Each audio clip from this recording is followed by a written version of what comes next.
Day 4. Okay, I know I have a new hairstyle right now. Locks were a bit much in the ocean, so I had to change out every time I shampooed it because I've been surfing and pushing myself more in the water to go almost daily to get moved through another level of my physical strength. And so the hair was not working out, just washing it every day because it wasn't real locks, it was fake locks, faux locks.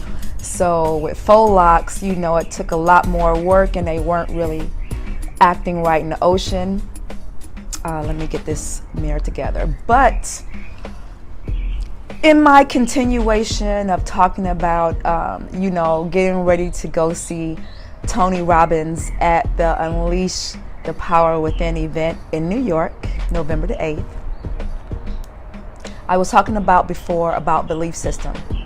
And wow, even at this point, you know, I find myself always having to work on my own belief system, because when you do move through different levels in your life, I think that's one of the ongoing messages that comes up about belief systems and identity. Because even though they grow out of different points in your life and to grow into new environments and new arenas, there are people along the path that will make you question yourself, and you have to be ready to ask yourself the right questions about your intrinsic values and who you are as a person and what is your intentions for being there. One of the quotes that I really like that I've heard somewhere is, "No one rises to low expectations."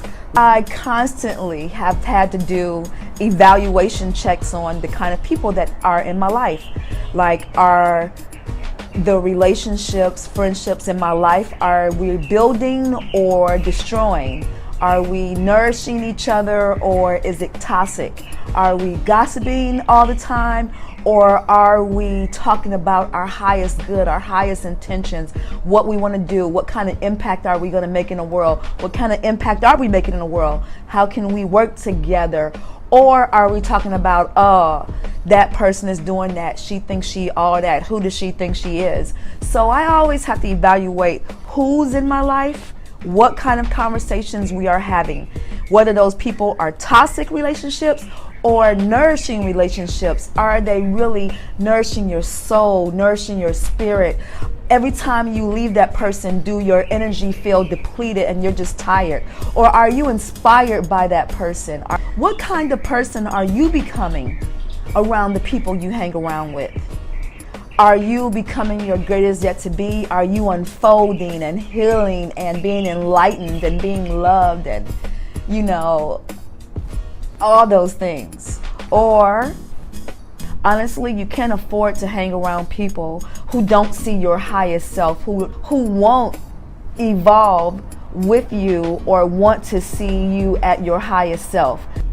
I remember a situation in my life, a time in my life when I was really going through, I was at the cusp inside of the healing, releasing a lot of pain. And it had gotten to the point where I could not listen to all the past things I had been through before. I just wanted to forget about it, to move forward. I was focused on a new vision. I was trying to get out of Detroit with my 3 kids.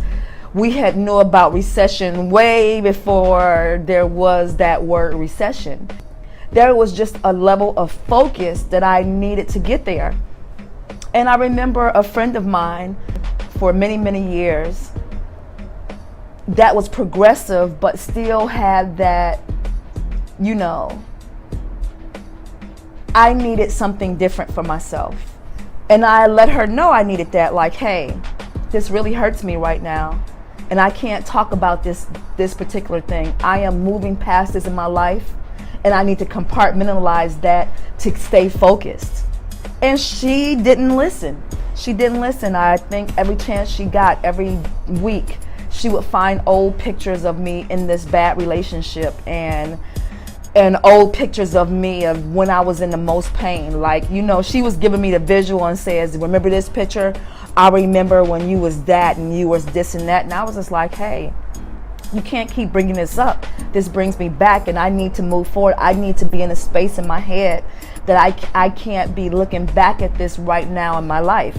And sometimes the people in your life know how to really hurt you, know how to really get to you, know what words to use to really impact you in a certain way. So after probably about 6 months of warning her all the time, I just had to completely remove her out of my life. I had to, move away. We lived around each other for many years. We supported each other.